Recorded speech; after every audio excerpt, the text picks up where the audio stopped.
এই বাজেটে পশ্চিমবঙ্গের মানুষের যে প্রত্যাশা আছে আমাদেরকে কেন্দ্র করে, সেই প্রত্যাশাও আমরা পূরণ করার চেষ্টা করব। আগামীকাল রাজ্য বাজেট, বিজেপির সরকারের প্রথম বাজেট। এবার কি বদলের বাজেট? সাধারণ মানুষের কি প্রত্যাশা রয়েছে? ডিএ নিয়ে কোনো বড় ঘোষণা হতে পারে কি? কয়েকদিন আগে নীতি আয়োগের চেয়ারম্যান অশোক লাহিড়ির সঙ্গে বৈঠক করেছেন মুখ্যমন্ত্রী শুভেন্দু অধিকারী। সমাজের প্রত্যেক অংশের উপকারের জন্যই বাজেট হবে, আগেই ইঙ্গিত মুখ্যমন্ত্রী দিয়েছিলেন। সেক্ষেত্রে এই বাজেট থেকে সাধারণ মানুষের কি প্রত্যাশা রয়েছে? সরকারি কর্মচারীরা তাকিয়ে রয়েছেন তাদের বকেয়া ডিএ, সেই ডিএ নিয়ে কি কোনো বড় ঘোষণা হবে? নবান্ন প্রশাসনিক মহলে এই নিয়ে জোর জল্পনা। সেক্ষেত্রে কোনো ডিএ নিয়ে বড় ঘোষণা হয় কিনা। এরই পাশাপাশি কেন্দ্রীয় প্রকল্প, ডাবল ইঞ্জিন সরকার এবং শুভেন্দু অধিকারী সরকারের প্রথম বাজেট। সেক্ষেত্রে কেন্দ্রীয় প্রকল্পগুলো তার উপরেই মূলত, যেমনটা আমরা দেখেছি যে আয়ুষ্মান ভারত হোক কিংবা অন্নপূর্ণা যোজনা, এই বিষয়গুলোতে জোর দেওয়া হয়েছে। বাজেটে এর কতটা প্রতিফলন হয়? ডাবল ইঞ্জিন সরকার একসঙ্গে কাজ করবে, বাজেটে তার কি প্রতিফলন, কতটা প্রতিফলন, সেদিকেও যেরকম নজর রয়েছে। এরই পাশাপাশি কিন্তু যে ঋণ, সেই ঋণের বোঝা কিভাবে কমানো যায়, ঘাটতি কমানো যায়, সেটাও একটা চ্যালেঞ্জ রয়েছে। এই সমস্ত কিছু নিয়ে আগামীকাল যখন বাজেট পেশ হবে, সেই বাজেটের দিকে কিন্তু রাজনৈতিক মহল তো তাকিয়ে, সাধারণ মানুষও আশায় বুক বেঁধেছেন। এর আগে বাজেট প্রসঙ্গে মুখ্যমন্ত্রী শুভেন্দু অধিকারী কি জানিয়েছিলেন শোনাই। আগামী 22 তারিখ আমাদের রাজ্য বাজেট হবে। এই বাজেটে পশ্চিমবঙ্গের মানুষের যে প্রত্যাশা আছে আমাদেরকে কেন্দ্র করে, সেই প্রত্যাশাও আমরা পূরণ করার চেষ্টা করব।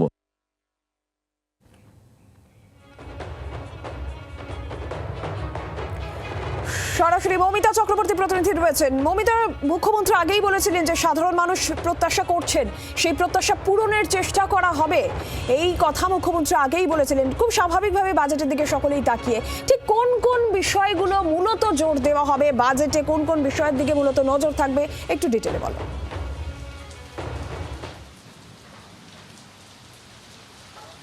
দেখো, খুব স্বাভাবিকভাবেই এইবারের বাজেট বিজেপি সংকল্পপত্রে অর্থাৎ ভরসাপত্রে 2026-এর বিধানসভা নির্বাচনের আগেই একাধিক পরিকল্পনার কথা জানিয়েছিল।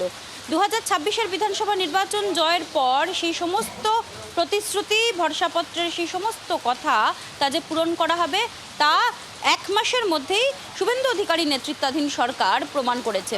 আর আগামী বাজেট, রাজ্য বাজেট, যা আগামীকাল পেশ হতে চলেছে, খুব স্বাভাবিকভাবেই এটা আশা করা যায় এবং যেটা খবর পাওয়া যাচ্ছে যে সেখানে মূলত কেন্দ্রীয় যে প্রকল্প, সেই কেন্দ্রীয় প্রকল্পগুলো সমস্ত কিছু রাজ্য যাতে পায়, রাজ্যের বাসিন্দারা যা এত বছর বঞ্চিত ছিল, সেই সমস্ত বিষয় পূরণ করা হবে।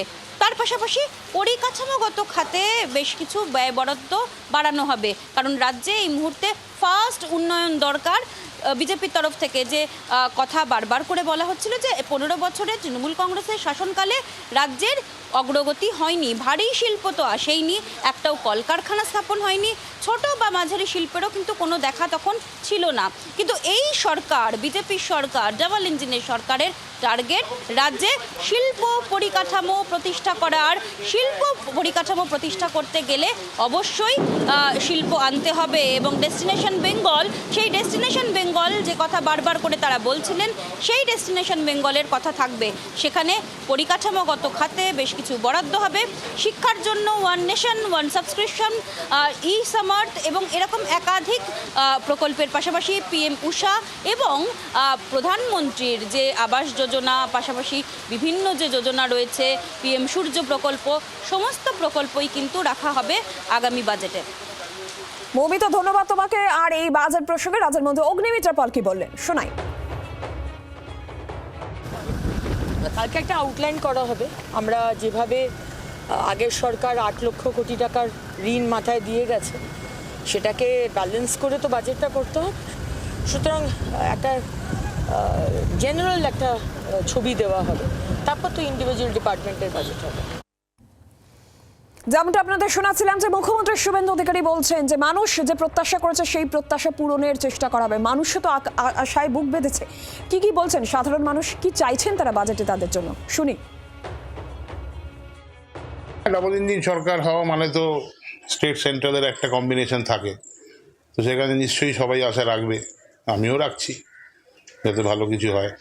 আগামী দিনে আগামী দিনে মানুষের স্বার্থ রক্ষা করার জন্য যা করার দরকার মোদী সরকার তাই করবে। টিএমসি জমানা যা করে গেছে, আমি ওটা ভাবছি যে ওটা আরো ভালো, মানে যা দুর্নীতি করে গেছে, রাস্তা, নালা, এই যে ভাগার যে পজিশন আছে, আমার চাইছি যে সব ভালো হোক। বাজেট নিয়ে প্রত্যাশা মানুষের কাছে বাজেট নিয়ে প্রত্যাশা অনেকখানি।